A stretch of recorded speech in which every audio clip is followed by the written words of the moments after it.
السلام علیکم دوستوں، کیسے ہیں آپ سب؟ ہم امید کرتے ہیں کہ آپ سب خیریت سے ہوں گے اور اپنے دن کو بہت زیادہ انجوائے بھی کر رہے ہوں گے، اور اس کو مزید خوشگوار بنانے کے لیے ہم آپ کے لیے لے کر آ گئے ہیں آپ کو فیوریٹ سلسلہ ناول کہیں پیار نہ ہو جائے کی ایپیسوڈ 17۔ اس سے پہلے کہ ہم کہانی کی طرف چلیں، میں آپ سے ریکویسٹ کروں گی کہ ہمارے چینل کو لائک کریں، اس کو سبسکرائب کریں اور آئیکن بٹن ضرور دبائیں تاکہ ہماری نئی اور معیاری ویڈیوز آپ کو سب سے پہلے دیکھنے کو ملے۔ تو پھر چلتے ہیں کہیں پیار نہ ہو جائے کی ایپیسوڈ 17 کی طرف، جس کے بارے میں ہمیں کمنٹس موصول ہوئے کہ جناب سارہ کو کچھ سٹینڈ لینا چاہیے، اس کو چھپانا نہیں چاہیے۔ تو آج کی ایپیسوڈ میں ہم یہ دیکھیں گے کہ آخر سارہ کیا کرتی ہے جس کا نکاح جو ہے وہ ہونے جا رہا ہے۔ تو جناب کیا وہ اسٹینڈ لے پاتی ہے یا نہیں، یہ تو آپ کو ایپیسوڈ پڑھ کر ہی پتہ چلے گا۔ تو پھر جلدی سے چلتے ہیں نا ایپیسوڈ کی طرف۔ احمد کے لیے وہ خوبصورت سپنوں کی رات تھی، جبکہ سارہ کی آنکھوں سے نیند کوسوں دور تھی۔ وہ رات اس کے لیے کانٹوں کے بستر پر گزری۔ آشا، جو کہ سارہ اور احمد کے متعلق سوچتے سوچتے دوائی کے زیر اثر سکون کی نیند سوئی تھی، احتشام آقا کی رات بھی سوچوں کے پیچھے بھاگتے ہوئے گزری۔ وقت ایک سا ہوتا ہے، لیکن اس کا فسو ہر ایک پہ الگ انداز سے اثر انداز ہوتا ہے۔ جب کوئی خوش ہو یا لمحہ وصل ہو تو کسی کے لیے سب سے مسرور کن ساتھ وہی ہوتی ہے۔ وہ چاہتا ہے کہ وقت یہیں ٹھہر جائے۔ دوسری طرف اگر کسی کے لیے ہجر کی گھڑی ہو تو پھر وقت بھی وہیں رک سا جاتا ہے جہاں محبوب نے ہاتھ چھوڑا تھا۔ کچھ بھی اچھا نہیں لگتا۔ انسان اس گھڑی کو بدترین وقت قرار دیتا ہے، اس کو بدلنا چاہتا ہے، لیکن حقیقتاً انسان کے اختیار میں کچھ بھی تو نہیں ہوتا، وہ کچھ بھی نہیں بدل سکتا۔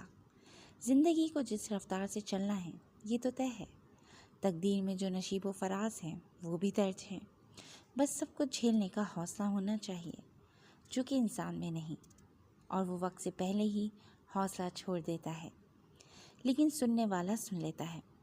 انسان کی لکھی گئی تقدیر بھی بدل جاتی ہے اور وقت بھی۔ یہی کچھ اس کہانی میں بھی ہوا۔ گھر میں صبح سے ہی خوب افراتفری کا عالم تھا۔ سارہ نماز کے بعد بی جان کے پاس پہنچ گئی تھی، جو کہ لاؤنج میں بیٹھی تلاوت سے بھی فارغ ہوئی تھی۔ آخر میں سارہ کو بھی نظر بد سے بچنے کے لیے کلام پاک پڑھ کر دم کیا۔ کیا بات ہے میری بچی، آج اتنی صبح صبح ہی اٹھ گئی؟ بی جی نے سارہ سے استفسار کیا، جو کہ فرش پر بیٹھی ان کے گھٹنوں کے ساتھ سر ٹکائے ہوئے تھی۔ جی نانو، میں بتانے آئی تھی کہ آج مجھے بالکل بھی بھوک نہیں ہے، اس لیے مجھے ناشتے کے لیے نہیں بلائیے گا۔ بات کا آغاز نارمل سے انداز میں ہوا تھا، لیکن بی جان اس کی بات پر ٹھٹک گئیں۔ بھوک نہ لگنے کی کوئی تو وجہ ہوگی، رات کو بھی تم نے ٹھیک سے کھانا نہیں کھایا تھا، آخر بات کیا ہے؟ کیوں پریشان ہو؟ تمہیں دیکھ کر لگتا ہے کہ تم رات بھر سوئی بھی نہیں ہو۔ بی جان نے سارہ کی گال پچکارتے ہوئے اس کی رت جگہ کا پتہ دیتی آنکھوں میں جھانکتے ہوئے محبت سے پوچھا۔ سارہ، جو ایک رخسار گھٹنے پر ٹکائے بی جان کے چہرے کے تاثرات کو دیکھ رہی تھی، نظریں چرا گئی۔ مجھے احمد سے شادی نہیں کرنی نانو، وہ بہت برا انسان ہے۔ بات کرتے کرتے سارہ کی آنکھیں نم ہو گئیں۔ کھل کے مجھے بتاؤ، ہوا کیا ہے آخر؟ بی جان نے اس کی نم آنکھیں دیکھ کر تفکر بھرے لہجے میں پوچھا۔ پھر کیا تھا؟ سارہ تو نان سٹاپ سٹارٹ ہو گئی۔ احمد کی شرٹ پہ کسی کے سرخ لبوں کے نشان سے لے کر کل سارہ کو ہراس کرنے تک ساری ردا سنا ڈالی۔ بی جان بھی سارہ کی باتیں سن کر کافی شاکڈ ہوئی تھیں۔ مجھے خوشی ہے تم نے مجھ پر بھروسہ کیا۔ اب میرے ہوتے ہوئے تمہیں فکر کرنے کی ضرورت نہیں ہے۔ تم نہیں چاہتی تو یہ نکاح نہیں ہوگا، بس تمہیں سب کے سامنے خود کو نارمل رکھنا ہے، اور یہ باتیں کسی اور سے مت کہنا، کیونکہ میں نہیں چاہتی کہ آغا جی کے کانوں تک یہ بات پہنچے۔ اگر ایسا ہوا تو جہانگیر اور طاہرہ اپنے اکلوتے بیٹے کو دیکھنے کو ترسیں گے، آغا جی اسے خاندان بدر کر دیں گے۔ بس تم خاموش رہنا، اسے میں خود دیکھ لوں گی۔ بی جان نے تو پل بھر میں ہی سارہ کی مشکلیں آسان کر دی تھی، جو کل رات سے فکر میں غلطہ تھی کہ کل کیا ہوگا، اس کا فیصلہ بی جان اتنی جلدی سنا کر کایا پلٹ دیں گی، اس نے تو سوچا ہی نہیں تھا۔ واقعی وہ خدا آپ کی خاموشی کو بھی سن لیتا ہے۔ اس لمحے اس بات کا احساس سارا کو بی جان سے ہوا تھا، جی جان سے ہوا تھا۔ لیکن آپ کریں گی کیا نانو؟ جب سب سے یہ بات چھپا کر ہی رکھنی ہے تو آپ نکاح کو کیسے روکیں گی؟ اگلے ہی لمحے سارا کے مضطرب دل و دماغ میں ایک نئے سوال نے سر اٹھایا، جو بنا تاخیر کیے وہ لبوں پر لے آئی۔ تمہیں مجھ پر بھروسہ ہے نا؟ اگر ہے تو بس مجھ پر چھوڑ دو، ساری فکروں سے ذہن کو آزاد کر لو میری بچی۔ تمہاری نانو نے اگر وعدہ کیا ہے تو اسے پورا بھی کریں گی، تم بس سیکھتی جاؤ۔ آم کھا میری بچی، گٹلیاں مت گن، تو دیکھنا کام بھی ہو جائے گا، کسی کو کان و کان خبر بھی نہیں ہوگی۔ شرط یہ ہے کہ تمہیں تحمل اور یقین کا دامن نہیں چھوڑنا۔ بی جان نے پیار سے اس کے سر پر ہاتھ رکھتے ہوئے کہا، جی نانو، میں یہ احسان زندگی بھر نہیں بھولوں گی۔ سارا نے خوشی سے چہک کر کہا، بس بٹیا یاد رکھنا، پھر احسان کا بدلہ احسان ہوتا ہے، کبھی ہمیں بھی ضرورت پڑ سکتی ہے تمہاری۔ بی جان نے مذاق میں کہا، لیکن سارا نے سنجیدگی سے جواب دیا، آپ کے لیے جان بھی حاضر ہے نانو۔ سارا انہیں کیا بتاتی کہ انہوں نے اسے کس عذاب سے رہائی دلا دی ہے، اس کے بدلے وہ جان بھی مانگتی تو سارا دریغ نہیں کرتی۔ جیتی رہو میری بچی، خوش رہو، آباد رہو۔ دعاؤں کے ساتھ بی جان نے محبت سے سارا کا ماتھا چوم لیا اور وہاں سے اٹھ گئیں۔ سارا کے دل میں اضطراب کی جگہ اب اطمینان نے لے لی تھی، وہ بھی پرسکون دل کے ساتھ کمرے میں لوٹ آئی۔ لنچ کا وقت بھی ہو گیا تھا۔ سارا تو بی جان سے بات کرنے کے بعد ایسی اطمینان کی نیند سوئی کہ ناشتہ چھوڑ لنچ کا وقت آن پہنچا۔ وہ ابھی تک یوں ہی گدھے گھوڑے بیچ کر سو رہی تھی جب شازیہ کمرے میں داخل ہوئیں۔ دیکھو تو اس لڑکی کو ذرا، اسے ذرا ہوش نہیں کہ آج اس کا نکاح ہے، ایسے بے فکر نیند سو رہی ہے۔ سارا اٹھو، دیکھو تو ٹائم کیا ہوا ہے۔ شازیہ نے سارا کو اٹھانے کی کوشش کی۔ ماما سونے دینا پلیز، سارا نیند میں بڑبڑائی۔ سارا اٹھ جاؤ جان، دیکھو تو وقت کیا ہو گیا ہے، صبح ناشتے کے بھی لیے نہیں آئی تم، فریش ہو جاؤ جلدی سے، اب لنچ تو کرو نا سب کے ساتھ، پھر پارلر بھی تو جانا ہے، وہاں بھی وقت لگ جائے گا، اور یہاں جو ٹریفک کے حالات ہیں بہتر ہے کہ تھوڑا جلدی ہی چلی جانا۔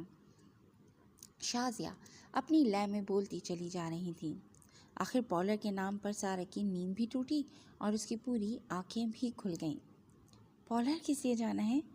سارا ہونکوں کی طرح شازیہ کو تکتے ہوئے پوچھنے لگی، جبکہ اس کا خیال تھا بقول بی جان کے نکاح تو ہونا نہیں، پھر فضول میں سجنا دھجنا اور خرچہ کروانا۔ سارا آج تمہارا نکاح ہے، شازیہ نے سارا کے سوال پر ضد چھوڑتے ہوئے کہا۔ وہ سر پکڑ کر رہ گئی، کیا کروں اس لڑکی کا جو اپنے ہی نکاح والے دن یہ پوچھ رہی ہے کہ اسے پارلر کیوں جانا ہے۔ شازیہ افسوس بھرے لہجے میں بڑبڑائیں۔ شازیہ کے جواب پر وہ خاموش ہو گئی، کیونکہ بی جان نے کسی سے کچھ بھی کہنے سے منع کیا تھا، اسے بس خاموشی سے بی جان پر بھروسہ کرنا تھا۔ بس بہت ہو گیا، اب جلدی سے اٹھ جاؤ، ابھی اور بھی تو بہت سی تیاریاں کرنی ہیں، آج ڈھولک کا پروگرام بھی رکھنا ہے، شادی میں تھوڑے ہی دن تو بچے ہیں، لیکن پہلے آشا بیمار پڑ گئی، پھر احمد اور تمہارے بابا کی پریشانی آن پڑی، لیکن آج سے ڈھولک کا پروگرام بھی ہوگا۔ آشا جو خاموشی سے ان کی گفتگو سن رہی تھی، شازیہ کی اس بات پر اس کا دل زور سے دھڑکا۔ حالانکہ احمد کی باتوں کے بعد آنے والے دنوں کو لے کر دل کو ایک انجان سا دھڑکا لگا ہوا تھا۔ جی ماما آپ چلیں، میں فریش ہو کر آتی ہوں، سارا نے اٹھتے ہی انگڑائی لیتے ہوئے کہا۔ آشا اور احتشام کی شادی کا جو چارم اور ایکسائٹمنٹ پہلے سارا کے دل میں تھی، احتشام کے موجودہ رویے کے بعد اب نہیں رہی تھی، سو اس نے شازیہ کی ڈھولک والی بات پر کوئی خاص رسپانس نہیں دیا تھا۔ شازیہ اسے جلدی آنے کی نصیحت کرتی باہر نکل گئی، جبکہ سارا بھی واش روم کی طرف بڑھ گئی۔ آشا کے ذہن میں بہت سی الجھنیں تھیں۔ سارا اور احمد کا نکاح تو آج ہو جائے گا، کیا وہ مجھے محض ڈرا رہا تھا یا واقعی ہماری شادی کو روک دے گا؟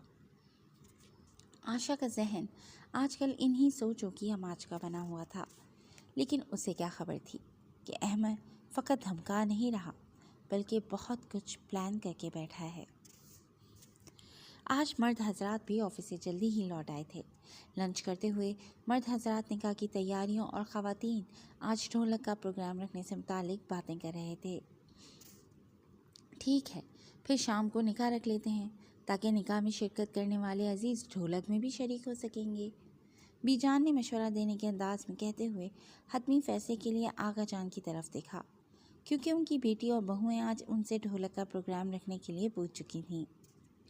ٹھیک ہے بھائی، بچوں کا پروگرام ہے تو شام کو رکھ لیتے ہیں نکاح، اس کے بعد کھانے اور گپ شپ کا وقت ہوگا، اس کے بعد آپ ڈھولک رکھ لیں۔ آغا جان نے مسکراتے ہوئے اجازت دے دی تو سب کے ہی چہرے خوشی سے کھل اٹھے۔ احمد نے بھی مسکراتے ہوئے محبت بھری نگاہوں سے سارہ کی طرف دیکھا، لیکن وہ سنجیدگی سے سر جھکائے کھانے میں مشغول تھی۔ اسے پتہ تھا اس بات پہ دو لوگ اس کی طرف ضرور دیکھیں گے، احتشام اور احمد، اور واقعی ان دونوں نے دیکھا۔ احتشام تو اس کے تاثرات دیکھنا چاہتا تھا، لیکن وہ بنا کسی کی طرف نظریں اٹھائے، بنا اس بات پہ شرمائے کھانے میں مشغول رہی۔ لیکن بی جان کے منہ سے نکاح کے پروگرام کے متعلق سن کر وہ وسوسے کا شکار ضرور ہو گئی تھی۔ کہیں نانو نے مجھے جھوٹی امید تو نہیں دلائی تاکہ میں کوئی احتجاج نہ کروں اور خاموشی سے نکاح بھی ہو جائے۔ سارہ کے دل میں یہ خیال آتے ہی اس کا دل پھر سے ڈوبنے لگا تھا۔ اس کی آنکھوں میں نمی اتر آئی تھی۔ وہ ارد گرد سے بے خبر ہو گئی تھی کہ سب کیا باتیں کر رہے ہیں۔ اسے تو اندیشوں نے گھیر لیا تھا۔ اس نے بے دلی سے کھانا ختم کیا اور خاموشی سے وہاں سے اٹھ گئی۔ سب اپنی اپنی خوشیوں میں مگن تھے، کسی نے اس کی خاموشی محسوس ہی نہیں کی۔ سارہ کمرے میں آئی تو آشا نے بتایا کہ تمہارا فون بج رہا تھا، کسی کی کال تھی۔ سارہ کی غیر موجودگی میں آشا سمجھی کہ شاید احمد کی کال ہوگی، لہٰذا وہ لپک کر میز کی طرف آئی تھی، لیکن بیرون ملک کا نمبر دیکھ کر اس سے مایوسی ہوئی تھی۔ سارہ نے دیکھا تو اینی کی کالز تھیں۔ وہ موبائل اٹھائے پورچ کی طرف آ گئی۔ اس نے اینی کا نمبر ملایا۔ دوسری طرف شاید اینی نے بے صبری سے اس کی کال کی منتظر تھی، پہلی ہی بیل پر کال ریسیو کر لی۔ کہاں بزی ہو یار، کب سے کالز کر رہی ہوں؟ اینی نے چھوٹتے ہی سوال کیا۔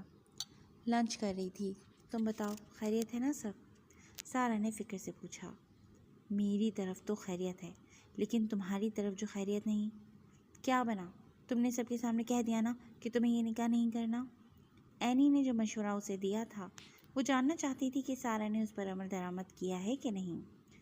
کوئی دبے قدموں سے چلتا ہوا سارہ کے پیچھے آن کھڑا تھا، لیکن سارہ تو اینی سے بات کرنے میں ایسی محو تھی کہ اسے علم ہی نہ ہو سکا۔ نہیں یار، کیسے کہتی سب کے سامنے؟ بابا کی طبیعت ٹھیک نہیں تھی، اس لیے میں اپنی خوشیوں کے لیے کوئی رسک نہیں لے سکتی تھی، سارہ نے اداسی سے جواب دیا۔ تو مطلب تم اس شخص سے نکاح کے لیے راضی ہو گئی ہو؟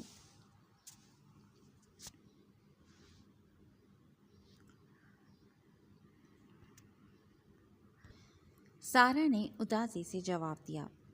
تو مطلب تم اس شخص سے نکاح کے لیے راضی ہو گئی ہو؟ سارہ تم ایسا کیسے کر سکتی ہو؟ تم جانتی ہو نا یہ کتنا بڑا فیصلہ ہے تمہاری زندگی کا۔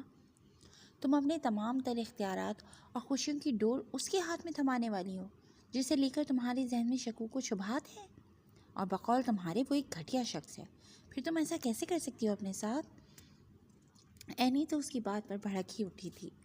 کیا کروں یار، وہ مسٹر کھڑوس تو ہاتھ دھو کر میرے پیچھے ہی پڑ گیا ہے، وہ تو یہ نکاح کروانے پر تل گیا ہے، لیکن ایک فرشتہ صفت انسان نے میری مدد کی حامی بھری ہے، لیکن مجھے کنفرم نہیں کہ وہ بس ایک جھوٹی امید تھی یا مدد کا سچا وعدہ تھا۔ سارہ کا لہجہ آخری بات پر کمزور پڑ گیا تھا، جبکہ مسٹر کھڑوس والی بات پر پیچھے کھڑے احتشام نے بھویں سکیڑیں۔ مسٹر کھڑوس مسٹر احتشام ہے نا؟ اینی نے سوال کیا۔ ہاں نا، وہی تو میری زندگی میں آگ لگانے کی در پہ ہیں، سارہ نے دکھ بھرے انداز میں کہا۔ مجھے تو لگتا ہے کہ مسٹر کھڑوس تمہیں پسند کرتے ہیں، اینی نے ایک نئی پیشن گوئی کی۔ بکواس نہیں کرو اینی، تم جانتی بھی ہو کہ وہ مجھ سے عمر میں کافی بڑے ہیں اور ان کی شادی ہونے والی ہے، اور وہ میرا نکاح خود سے کروانے کے لیے اتاولے نہیں ہو رہے، بلکہ احمد سے نکاح کروانے کو مرے جانے ہیں صاحب۔ سو ذہن سے نکال دو یہ بات، اس وقت میرے دشمنوں کی لسٹ میں وہ شخص سر فہرست ہے۔ سارہ نے اینی کی پیشن گوئی پر بھڑکتے ہوئے توضیح پیش کی۔ کون سر فہرست ہے، مسٹر کھڑوس یا احمد؟ دوسری طرف اینی نے نہ سمجھی سے پوچھا۔ مسٹر خڑوس ٹاپ لسٹ پہ ہیں۔ سارا فوری جواب دیتے ہی جیسے ہی بے دھیانی میں مڑی اس کے ہاتھ سے موبائل چھوٹتے بچا، کیونکہ احتشام آقا پیچھے کھڑا کڑے تیوروں سے اسے ہی گھور رہا تھا۔ آپ؟ سارا بے یقینی سے اسے دیکھتے ہوئے بولی۔ کون ہے؟ اینی نے سارا کی ہکلاہٹ پر سوال داغا۔ احتشام بھائی، سارا نے بمشکل اینی کی بات کا جواب دیا۔ اف، یہ مسٹر خڑوس کا بھوت اب دن کو بھی ڈرانے لگا ہے تمہیں، اینی نے شرارت بھرے انداز میں کہا، جبکہ سارا نے بمشکل تھوک نگلا اور مصنوعی مسکراہٹ سے جائے فوراً سے کال کاٹ دی۔ جی میں، پھپھو بلا رہی ہیں تمہیں۔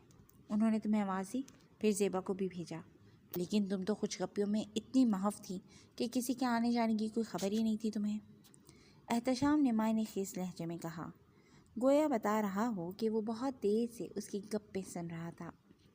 جی میری دوست کی کال تھی، میں ماما سے ملوں؟ کوئی ضروری کام ہوگا انہیں؟